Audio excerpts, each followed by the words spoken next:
그 다음에 하나님이 계시로 계시죠. 말씀 주시고. 그 다음에 아멘으로 화답하죠. 응답. 그 다음에 응답하면 비전을 준다. 이게 5가지 요소. 그래서 5가지 요소를 오늘 말씀하고 마치도록 하겠습니다. 첫 번째, 예배의 5가지 요소 중에 첫 번째 기대. 여기서 6장 1절 3절 같이 볼까요? 우시야 왕의 죽던 해에 내가 본적 주께서 높이 들린 보좌에 앉으셨는데 그 옷자락은 성전에 가득하였고 서랍들은 모여섰는데 각기 6날개가 있어. 그 둘로는 그 얼굴을 가리었고 그 둘로는 그 발을 가리었고 그 둘로는 날며 서로 창화하여 가되 거룩하다 거룩하다 거룩하다 만군의 여호와여 그 영광이 온 땅에 충만하도다. 6날개가 있는 천사, 스라브는 스라비라고 했죠. 천사들.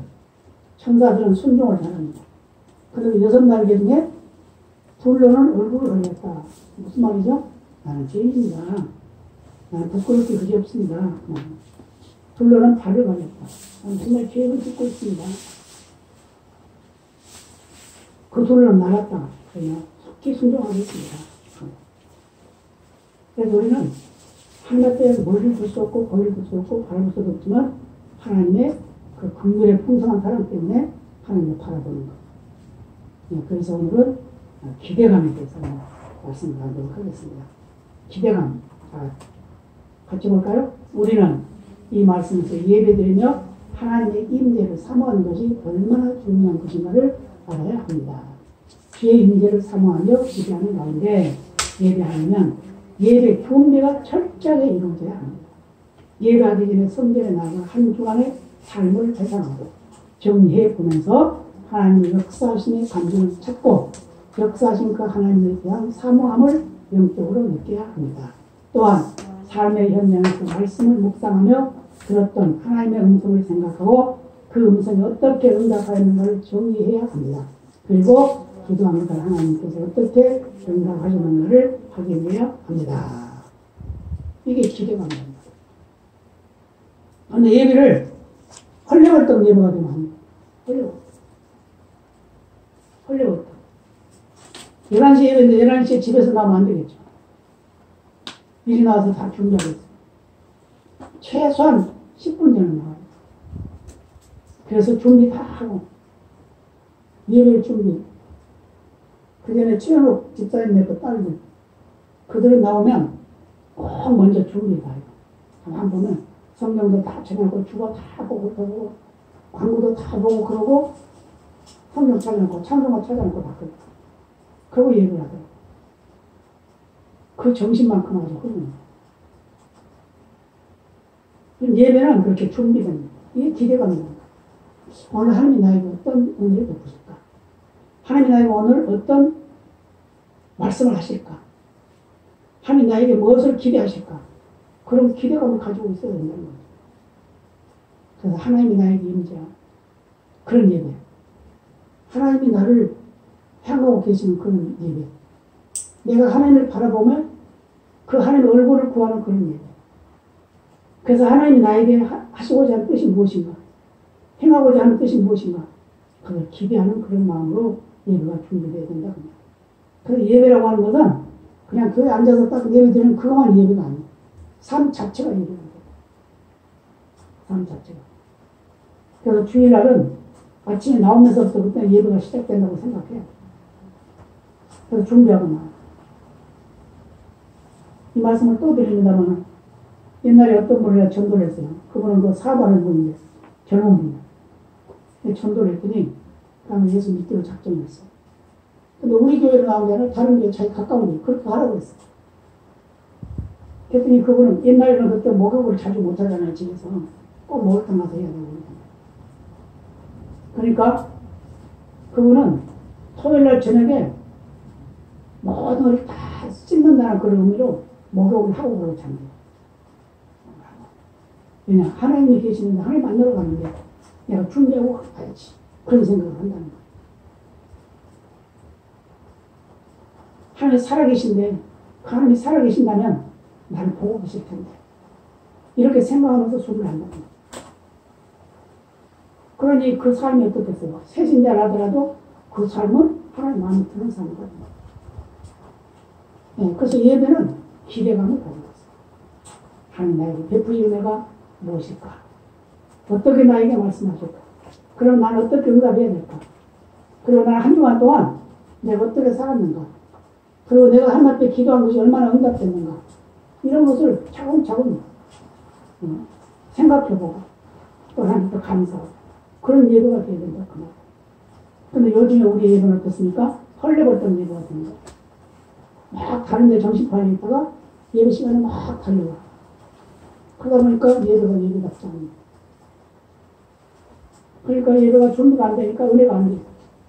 아무리 좋은 말씀 들려줘도 그 말씀이 하나님의 말씀으로 들려지지 않는 거예요.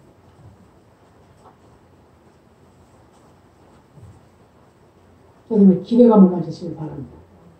기대감을 가지고 예배할 때 하나님께서 복을 주십니다. 그 다음에 기대감을 가지고 나온 하나님의 사람에게 하나님이 만나 주십니다. 같이 볼까요? 환상을 보고 기대하고 있는 이사야가 하나님의 임재의 영광을 체험합니다. 하나님 앞에 기도하고 있는 겁니다. 기대를 하고 있는 겁니다. 하나님 나에게 뭘 주시렵니까? 나를 부르셨는데 나에게 어떤 일을 하려고 하시렵니까? 그런 기대감을 가지고 있었단 말이에요. 자, 이사야 6장 4절 같이 볼까요? 이같이 창화하는 자의 소리로 인하여 문지방에 터가 요동하며 집에 연기가 충만한지라. 연기가 충만하다는 표현은 하나님의 임재의 현상입니다. 충만하신 임재의 영광을 경험하는 것이 예배의 현장입니다. 예배에서 임재의 영광을 경험하지 못한다면 예배의 율동성은 사라지고 생명력을 잃고 맙니다. 그렇죠? 하나님이 계시다는 그런 믿음이, 그런 인식이 없으면 그 예배는 예배가 될 수가 없죠. 그냥 형식이 되는 거죠. 외식이 되는 거죠. 바리새인들은 예배 잘 드렸어요. 제사 잘 드렸어요. 그럼 예수님 책망했잖아요. 왜? 외식했다, 외식. 남에게 보이게 위한 예배 드렸다고 말이에요. 우리는 남에게 보이게 위한 예배가 아니라 하나님 받으시기 합당한 예배가 돼요. 그런 예배를 드릴 때 하나님 기뻐하십니다. 만나주세요. 만나주세요. 찬양하는 소리가 들렸어요. 창화한다고 그랬죠? 천사들이 노래를 부릅니다. 근데 문지방이 흔들렸어요. 터가 요동했어요. 근데 집에 연기가 가득했습니다. 이때 하나님이 그 임재했다는 걸 말하고 있어요. 하나님이 그 계시다는 걸 말하고 있어요. 그러면 이제 하나님 어떻게 하세요? 우리 만나 주시겠죠? 자, 또 봅니다. 그렇다면 하나님께서 왜 조용하게 오시지 않고 터가 요동하며 성전에 연기가 충만한 상태로 임재하실까요? 그것은 우리에게 감동을 주시기 위해서입니다. 우리에게 확실한 증거를 주시기 위해서입니다. 예배자에게 회복과 변화를 주시기 위해서입니다. 예배에서 임재의 영광을 느끼지 못한다면 그 예배는 형식적인 예배가 되거나 예배자의 영적 상태를 메마르게 하고 맙니다. 그렇죠? 저 말씀드리고 그래요. 형식적인 예배. 주일날 예배 안 드리면 벌 받는다 이런 생각 그거 아니야. 내가 하나님 앞에 예배 드리는 것은 나는 하나님의 자녀이기 때문에 당연히 해야 된다. 그것을 뭘로 감사하면서 한다. 기쁨으로 한다. 이런 예배가 되어야 된다. 그러니까 형식은 아니고 예식이 아니고 진정, 진실된 예배. 그런 예배를 드렸을 때 하나님이 받으신다. 그 말. 그럼 만나주시겠죠? 만나주시면 어떻게 될까요? 하나님 임재를 느끼게 되죠? 하나님 임재를 느끼게 되면 어떻게 될까요? 하나님께 영광을 돌리게 되겠죠? 자, 또 봅니다. 예배에서 하나님 임재의 영광을 느낄 수 있어야 만남의 계제가 구체화됩니다. 준비의 임재도 느끼지 못하면서 어떻게 하나님과의 만남이 구체화될 수 있겠습니까? 문제는 여기 있습니다. 이사야는 하나님 임재의 영광을 보게 됩니다. 충격적으로 체험하고 있습니다. 문지방의 터가 요동하는 소리를 듣게 되고 성전이 연기로 가득한 것을 보게 됩니다. 하나님의 임재 앞에 자신의 모습이 보입니다. 이제 하나님이 임재하는 그 모습을 보니까 이제 자기가 보이는 거예요. 그래서 나는 죄인입니다. 이렇게 되는 거예요.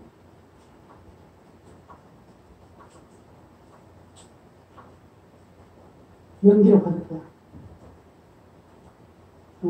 여기도 순복음교회가 한때는 비방도 많이 받고 그랬지만 거기는 기도하는 사람이 전부 우리가 따라가지. 기도 전도를 아주 대단히 헌금하는 것까지.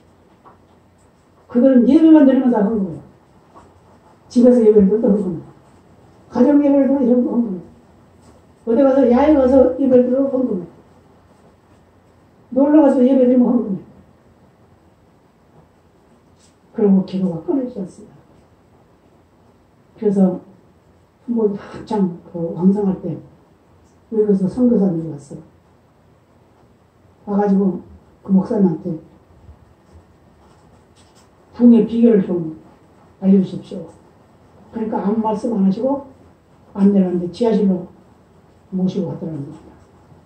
근데 보니까 그 지하실에 한 400여 명이 기도를 하고 있는데 성도들 천정, 천정 밑에 연기가 가득하다. 연기.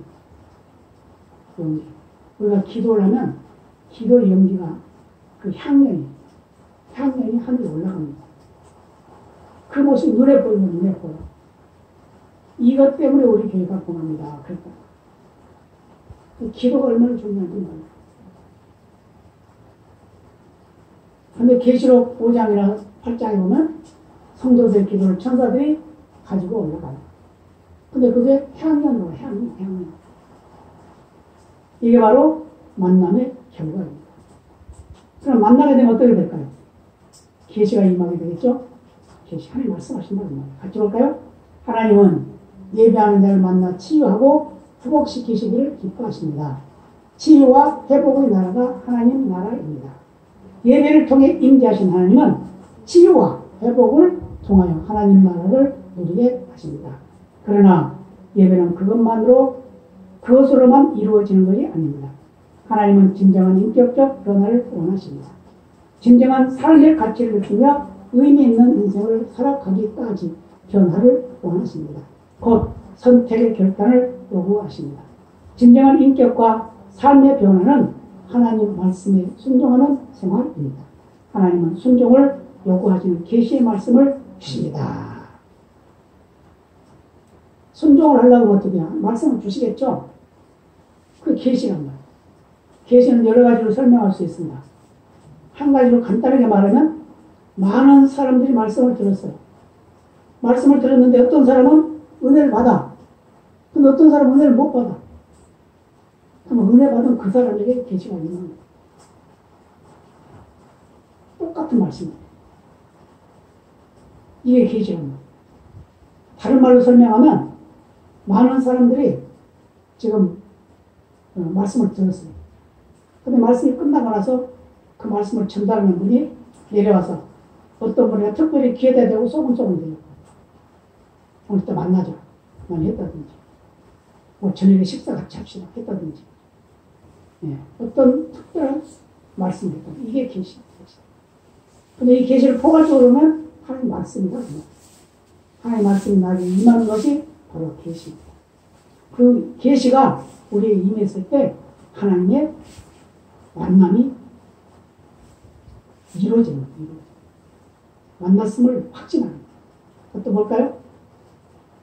이 계시의 말씀은 하나님께서 나에게만 주시는 말씀입니다. 그렇죠? 누가복음 5장에 보면 밤새도록 고기잡이를 하다가 날이 밝아 배를 정박하고 그물을 정리하는 시몬과 요한에게 예수께서 찾아오십니다. 그리고는 시몬에 대해 오르신 그 배를 조금 띄우기를 정하시고 갑판 위에서 말씀하십니다. 그를 따른 군종과 제자들과 두 어부들에게 설교하셨습니다. 설교했습니다. 바닷가에 갔습니다. 베드로와 요한이 밤새 고기 잡고 이제 마무리하고 있어요. 고기는 한 마리도 못 잡았어요. 그런데 예수께서 베드로의 배에 올라가가지고 그 갑판 위에서 배를 조금 띄워라. 군종들은 지금 바닷가에 지금 앉아있습니다. 거기서 지금 큰 소리로 말씀을 전합니다. 말씀을 전한 후에 베드로에게 말씀합니다. 깊은 데로 가서 그물레로 고기를 잡으라. 그러죠? 자, 그대로 봅시다. 같이 봅니다. 그 말씀을 듣고 있던 시몬의 마음이 점점 열리기 시작합니다. 무슨 말씀? 예수님의 충고의 말씀. 그것을 알고 계신 예수께서 깊은 데로가 그물을 내려 고기를 잡으라고 하십니다. 이에 시몬이 선생이여 우리들이 밤이 맞도록 수고를 하였으되 얻은 것이 없지만은 말씀에 의지하여 내가 그물을 내리리다 하고 응답합니다. 아주 중요합니다. 계시를 했으면 그 계시에 응답해야 된다는 거예요. 응답. 응답이란 말이 아주 중요합니다. 응답은 뭐죠? 아멘이라는 말이에요. 그러면 반응은 뭘까? 반응. 반은 응답하고 반은 의문을 갖는 거예요. 반응이. 근데 반응과 응답. 우리는 반응이란 말을 많이 써요. 누가 말하니까 반응하되? 이런 그런 이제 의문이 반반이에요, 반반. 그래서 응답이라고 하는 것은 확신이에요, 확신. 또는 확인이라고 말할 수 있어요. 깊은 데로 그물 내려 고기를 잡으라. 라고 했으니까 뭐라고 그래요? 베드로가 밤이 맞도록 수고를 할 수도 없던 것이 없지만은 여기까지는 뭐예요? 반응이죠. 말씀에 의지하여 내가 그물을 내리리다. 여기는 뭐죠? 응답입니다. 말씀에 의지하여 내가 내리겠습니다. 내 경험으로 봐서는 고기를 하나 못 잡았지만 말씀을 들어보니 이게 바로 말씀에 의지해서 고기가 잡힐 걸로 믿습니다. 그 말이에요. 그러니까 계시를 갖고 응답을 해야 되지 응답을 하지 아니하면 결과가 나타나지 않는다. 그러니까 어떻게 돼요? 응답했으니까 응답으로 들어가야 되겠죠? 자, 응답. 같이 볼까요? 응답은 예배의 정점입니다. 반응이 아닌 인격적 응답입니다. 계시의 말씀에 인격적으로 응답한다는 것은 순종하기로 결단한다는 의미입니다. 누가복음 5장에 보면 시몬 베드로는 예수님이 계시의 음성을 듣고 망설임 없이 응답합니다. 망설임 없이 응답했다고 그랬죠? 자, 그래서 누가복음 5장 4절 5절 같이 볼까요? 말씀을 마치시고 시몬에게 이르시되 깊은 데로 가서 그물을 내려 고기를 잡으라. 시몬이 대답하여 가되 선생이여 우리들이 밤이 맞도록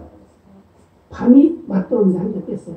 수고를 하였으되 얻은 것이 없지만은 말씀에 의지하여 내가 그물을 내리리라 하고 깊은 데서 그물을 내리라 그러니까 내 경험으로는 내가 지금 오늘 밤새도록 잡았는데 하나 못 잡았지만 말씀을 들으니까 잡힐 것으로 믿습니다. 그 말. 그래서 깊은 데 가서 그물을 내리게 됩니다. 자, 같지만 깊은 데로 가서 그물을 내려 고기를 잡으라는 계시의 음성을 들은 시몬 베드로가 응답합니다. 선생님 우리들이 밤이 새도록 수고를 하였습니다. 밤새도록 고기를 잡지 못했는데 지금 무슨 고기가 잡혔습니까? 지금은 고기가 잡히는 시간이 아닙니다. 말도 되지 않는 소리 하지 마십시오. 이런 뭐가 되겠어요? 반응이겠죠?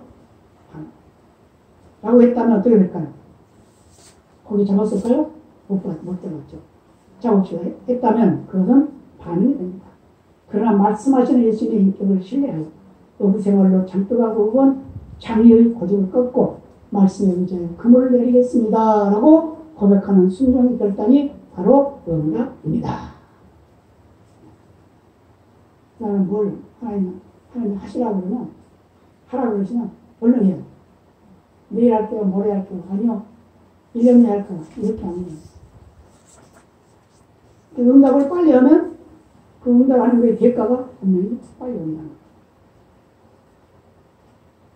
우리가 이웃에 신앙생활하는 성도들의 모습을 보고 뭐 우리 교회 성도만이 아니라 다른 교회도 마찬가지예요. 그 성도들의 신앙생활하는 모습을 보면 정말 하나님을 정말 신뢰하고 의지하는 사람은 어려움이 와도 건진 걱정을 안 해요. 네, 믿기 때문에 확신하기 때문에 네. 그리고 순종을 잘해요. 순종을 잘해요. 그러면 본인이 잘 되는 것을 누리지 못한다 하더라도 그 자녀들이 누리게 된다. 아주 중요해요. 우리가 인생을 살아가는데 여러 가지 문제에 봉착하게 됩니다. 그러나 그 문제에 봉착할 때 거기에 얽매이게 되면 전진을 못합니다. 그 문제는 버려두고 그러려니 하고 넘어가고 그 다음에 다시 시작합니다. 그런 역사가 나타나는 겁니다. 그래서 고백하는 순종. 알겠습니다. 예, 그렇게 하겠습니다. 이걸 말이에요. 근데 요즘에 우리나라 사람들 이야기하는 거는 거의 다 같으다 말 참 많이 해요. 그거 참 마음에 안 들어요. 잘 될 것 같아요. 좋은 것 같아요. 좋으면 좋은 거지 왜 좋은 것 같으나. 그러잖아요? 잘 되면 잘 되는 거지. 왜 잘 될 것 같으나. 미완성이에요, 미완성. 의문투성이야. 반응에 반응 겁니다. 반응을 많이 하니까 응답이 별로 시원치가 않는 거예요. 또 봅니다. 우리는 주께서 주시는 계시의 말씀 앞에 내 생각과 고집을 따를 것인가 아니면 말씀에 순종할 것인가를 선택해야 합니다. 그래서 응답이 순종을 결단하는 것이라고 정의합니다. 응답하면 순종할 수밖에 없어요. 아멘 했으면 순종할 수밖에 없어요. 그런데 그럴까? 이러면 순종할 수가 없죠. 확신이 없는데. 근데 굳이 또 이런 사람도 있어요. 그거 다른 건 다르고 그거는 못하겠어. 이런 사람이 있어요. 다른 건 내가 다 할 수 있는데 그건 안 돼. 그런 사람이 있어요. 난 다른 건 다 하는데 새벽 기도는 못하겠어. 그런 사람이 있어요. 어떤 목사님 그랬다고 그러잖아요. 목회에서는 하면 안 돼. 이놈은 새벽 기도만 없으면 참 목회생활 재밌을 텐데. 그랬다고. 그래서 무슨 말 하는지 아죠? 그 뒤에 어떤 놈이 새벽 기도 만들었는지 나를 이렇게 괴롭힌다고 했다. 근데 새벽 기도 누가 만들었어요? 예수님이 만들었잖아요. 예수님이 새벽에 한 줄만 보고서 기도했잖아요. 성경을 안 읽어봐서 그래요. 목사가.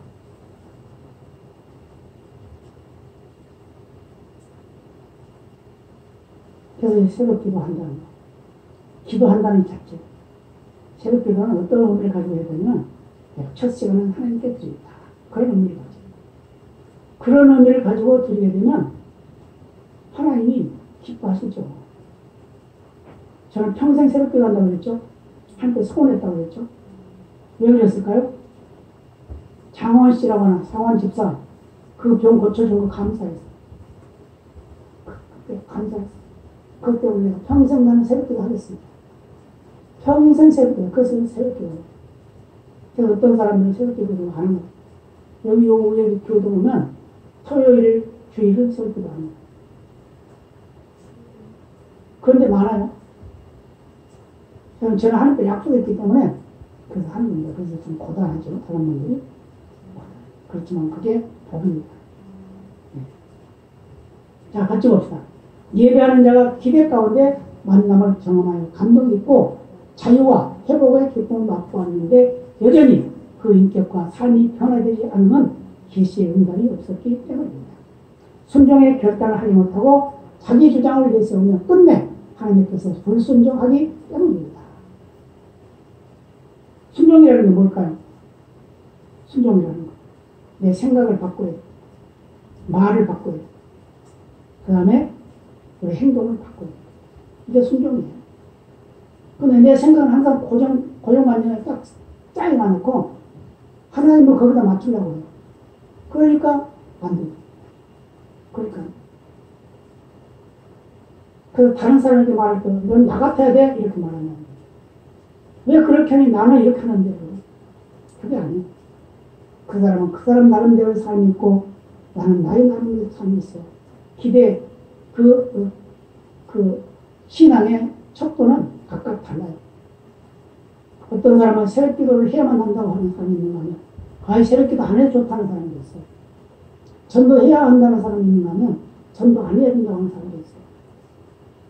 그렇지만 예수님 뭐라고 그래요? 그게 바로 지체의 복음이라는 거예요. 그래서 손과 발에 각각 지체가 다르듯이 우리 교회 성도들도 다릅니다. 근데 그걸 다 똑같으려고는 똑같으려면 어떻게 되냐? 그 사람이 삶의 변화가 있는 거예요. 그래서 말로 하는 것보다는 몸으로 보여주는 겁니다. 근데 보여줘도 안 하면 할 수 없는 거예요. 학교에 선생이 제자들을 가르치는 학생들 가르칩니다. 열심히 하고 준비도 많이 하고 있습니다. 근데 어떤 아이들은 막 잘 따라서 하는데 어떤 아이들은 안 해요. 그냥 학교만 하면 그냥 엎드려 자네. 옛날에는 자면 어떻겠어요? 덩필 들고 있다고 던지면 머리통 딱 맞죠. 예, 지금은 그랬다고 해서 큰일 납니다. 큰일 납니다. 세상이 지금 그렇게 바꿔졌어요. 그렇다고 해서 우리 믿음까지도 바꿔야 되냐? 그건 아니에요. 세상 풍조 나날이 변해도 내 믿음은 지켜야 된다는 말이에요. 네. 이게 믿음이에요. 그래서 어떻게 해야 돼요? 내가 여기있나이다 대답할 수 있는 그런 뚱나게 사람이 돼요. 내가 여기 있나이다 고백해. 같이 볼까요? 주님 앞에서 주님 말씀을 듣고 순종할 자세로 서 있다는 고백입니다. 준비된 자세입니다. 응답은 준비된 자세에서 나옵니다. 순종할 수 있는 순수한 마음과 자세로 주님 앞에 서야 합니다. 주님에게 순종할 자세, 주님을 기쁘시게 할 자세가 중요합니다. 그렇죠? 자, 또 넘어갑니다. 지혜와 능력보다 자세와 태도가 승패를 결정하기 때문입니다. 준비된 자세는 주님을 만나는 체험, 치유와 회복, 그리고 용서의 은혜를 경험하는 데서 나오게 됩니다. 만남의 감격이 있는데 무엇을 망설이고 주저하겠습니까? 전도 현장에서도 준비된 자세로 맞이하는 데는 즉석에서 열매를 맺게 됩니다. 그러니까 전도 현장에서 전도할 때 그 전도의 대상자가 금방 믿는 사람이 있어요. 그 사람은 준비된 사람이에요. 근데 준비가 안 된 사람은 2번, 3번 해도 안 믿어. 10번 해도 안 믿어. 준비가 돼. 그럼 어떻게 해? 내가 준비를 많이 해야 되겠죠? 자, 그 다음 두 번째는 믿음의 결단입니다. 가다가 넘어질 수가 있습니다. 그러나 믿음으로 결단하는 믿음입니다. 믿음만이 결단하게 만듭니다. 이 결단한 믿음이 전도자에게 무엇보다 요구되는 요건입니다. 준비된 자세로 믿음의 결단하여 위대한 전도자로 쓰임받기를 바랍니다. 아멘. 네, 결단했으니까 어떻게 해요? 응답했으니까 이제 뭐가 돼요? 비전이 보이는 거죠. 자, 예배 교수 중에 비전처럼 중요한 것이 또 있을까 생각합니다. 믿음으로 결단하고 준비된 자세와 태도로 확실한 선택을 했습니다. 그런데 문제는 그 이후입니다. 한순간 결단에서도 지속적이지 못하여 마음을 바꾸기도 합니다. 지속이에요, 좀. 지속. 왜 그럴까요? 비전이 약해서 그런 거예요. 볼까요? 바꾸기라고 어려움이 닥치면 포기하기가 쉽습니다. 그래서 비전이 필요합니다. 비전을 보면 자기가 내린 결단이 사명의 길로 나아가게 합니다. 반드시 해야 할 일로 받아들이는 사명자가 됩니다. 그러니까 비전을 보는 사람과 비전을 보지 못하는 사람은 삶에 차이가 있어요. 그래서 항상 자기 하는 일에 불만족이에요. 그래서 감사가 없어요. 똑같은 일을 하는 어떤 사람은 기쁨을 하고 사명감을 해요. 아, 이건 내가 하나님이 나에게 주신 일이야. 그러면서 열심히 하는 사람이 있어. 그런데 아니, 나 언젠가는 그만둬야지. 다른 걸로 바꿔야지. 이런 사람이 있어. 그런 걸 재미가 있겠어요? 그 일하는 게? 재미가 없죠. 네. 비록 보잘것없는 일을 한다 해도 어떤 분이 그래요. 제가 저 박스 주소를 드니까 아이고 목사님이 이런 거 하십니까? 목사는 사람 아니요? 그렇게 대답했어요. 근데 처음에는 이제 그래도 있지. 나중에는 저 운동하려고 합니다. 그래서. 근데 지금 어때요? 서로 좋네요. 어떤 사람은 아예 주소다 갖다 주면서까지 가져가요. 그 부끄럽고 하나도 없단 말이에요. 근데 어떤 분이 아이고 직업에 비천이 있으니까 일한다는 것 자체가 행복한 거죠. 그런 사람도 있어요. 근데 그 믿지 않는 사람이야. 근데 사람들이 그걸 보고 아이고 참 천하게 생각해요. 천하교도 있어요. 요즘에는 그것도 차례가 안 와서 못할 줄인데 얼마나 많은 사람. 차례가.